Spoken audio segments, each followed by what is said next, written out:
Assalamualaikum warahmatullahi wabarakatuh. Alhamdulillahirrabbilalamin. Wassalatu wassalamu ala ashrafil anbiya'i wal mursalin wa ala alihi wa ashabihi wa man tabi'ahum bil ihsan ila yaumiddin, amma ba'. Teman-temanku yang dirahmati Allah subhanahu wa ta'ala, ukhuwah Islamiyah bermaksud persaudaraan yang berlandaskan hubungan keimanan dan keislaman. Dalam Islam, persaudaraan memang tak terbatas sekadar pada hubungan darah, namun ia bersifat luas pada persaudaraan atas nama akidah. Ukhuwah Islamiyah sangat ditekankan di dalam ajaran agama Islam. Begitu banyak anjuran dan perintah yang menyerukan untuk mengeratkan ikatan persaudaraan antar sesama umat Islam. Dan banyak pula larangan untuk memutuskan tali persaudaraan tersebut. Rasulullah sendiri yang merupakan seorang manusia pilihan telah menunjukkan bagaimana seharusnya umat Islam senantiasa menjaga hubungan persaudaraannya. Islam adalah agama yang mengharamkan umatnya untuk memutuskan tali persaudaraan atau silaturahmi, terutama dalam saudara yang berada dalam satu naungan, yakni agama Islam. Allah subhanahu wa ta'ala berfirman dalam surah Al-Hujurat ayat 10. A'udzu billahi minasyaitonir rajim. Bismillahirrahmanirrahim.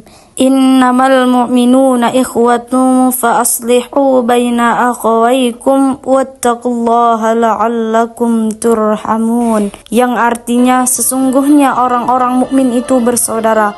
Karena itu damaikanlah antara kedua saudaramu yang berselisih dan bertakwalah kepada Allah agar kamu mendapatkan rahmat. Oleh karena itu, marilah sama-sama kita memperkuat ukhuwah Islamiyah kita dengan saling mengenal, saling memahami, dan saling membantu. Sesungguhnya mempererat hubungan persaudaraan Islam ini adalah amal soleh yang tiada terkira nilainya. Melalui hubungan persaudaraan Islam yang kuat, berarti kita telah membantu untuk menegakkan power di dalam tubuh Islam. Tujuan dari ukhuwah Islamiyah adalah agar bisa mewujudkan hubungan persaudaraan yang ditandai dengan mengharap ridha Allah Subhanahu wa taala dan bebas dari segala tuntutan kebutuhan, baik itu dari segi duniawi maupun materi. Faktor yang bisa mendorong terbentuknya ukhuwah Islamiyah antara umat muslim adalah karena memiliki iman dan keyakinan kepada Allah Subhanahu wa taala. Karena pada dasarnya tingkat tertinggi dari sebuah persahabatan dalam ukhuwah Islamiyah adalah semata-mata karena Allah dan untuk Allah, bukan untuk meraih suatu jabatan tertentu, mendapatkan keuntungan tertentu dalam jangkauan waktu pendek maupun dalam jangkauan waktu yang panjang pula, serta bukan pula untuk mencari materi maupun hal lainnya. Bagaimana kita bisa menguatkan ukhuwah Islamiyah?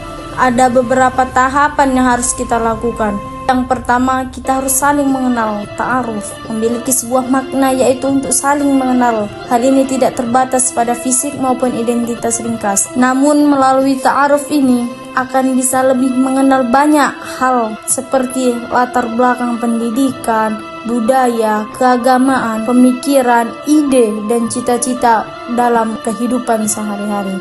Yang kedua ada tafahum, yakni artinya untuk saling memahami kelebihan dan kekurangan. Dalam tafahum ini juga ada saling memahami kelemahan dan kekuatan dari masing-masing pihak. Ketika dalam kehidupan yang terdapat banyak sekali perbedaan, ukhuwah Islamiyah ini sudah ada untuk memahami, maka segala bentuk kesalahpahaman akan lebih mudah untuk dihindari. Yang ketiga adalah ta'awun. Ta'awun yang memiliki arti saling menolong. Dengan menerapkan sikap saling menolong ini, tentunya akan terbentuklah suatu kerjasama yang begitu baik. Jadi kita haruslah saling tolong menolong dalam kebaikan. Banyak sekali manfaat dalam memperkuat ukhuwah Islamiyah. Yang pertama, akan dapat perlindungan Allah. Dengan menjalankan ukhuwah Islamiyah, tentunya kita juga akan mendapatkan perlindungan dari Allah Subhanahu wa ta'ala. Yang kedua, diantarkan ke surganya Allah. Mencintai yang semata-mata karena Allah akan bisa mendatangkan keimanan yang begitu kuat sehingga mampu mengantarkan ke surganya Allah Subhanahu wa ta'ala. Kemudian mampu melahirkan akhlak yang mulia. Kita yang menjalankan ukhuwah dalam kehidupan juga akan mendapatkan akhlak yang mulia. Beberapa di antaranya itu seperti sikap ramah tamah, cinta kasih, peduli, terhadap kebutuhan saudara seiman dan tidaklah sungkan untuk memberikan bantuan kepada sesamanya, karena hal tersebut menjadikan mereka mendapatkan kehidupan yang nyaman, aman, tentram, dan juga harmonis tanpa ada suatu kebencian maupun kerusakan. Manfaat berikutnya dari adanya ukhuwah adalah mampu memperkokoh kekuatan kaum muslimin sehingga bisa mewujudkan kejayaan Islam dan kaum muslimin. Semoga kita semua termasuk ke dalam golongan orang-orang yang senantiasa